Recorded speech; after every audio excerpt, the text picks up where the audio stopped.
Welcome to Malathi life style channel. என்னடா கல் மாதிரி ஏதோ வெந்துட்டுருக்குன்னு தானே பார்க்குறீங்க. இதுதான் சுவரொட்டி. ஆட்டில் இருக்க ஒரு பார்ட். அது நம்ம உடம்புக்கு ரொம்பவே நல்லது. அதை வேக வச்சுட்டு கட் பண்ணி வச்சுருக்கோம்.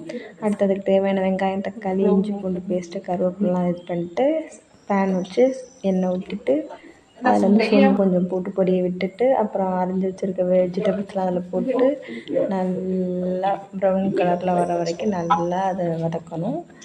வதக்கிட்டே இருக்கணும். பக்கத்தில் குக்கரில் பிரியாணி வந்துட்டுருக்கு.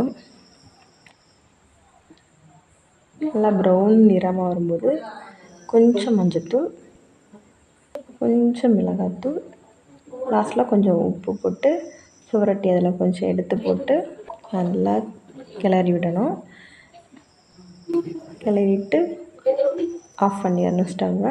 அடுத்து பிளேட்டில் வச்சு இலையில் வச்சு டேஸ்ட் பார்ப்போம். சுடுது கொஞ்சம். சாப்பிட்டாச்சு. நல்லா தான் இருக்குது, சூப்பராக இருக்குது. எல்லோரும் ட்ரை பண்ணுங்கள். நல்லா ப்ளட் சர்க்குலேஷன் ஆகும். தேங்க்யூ.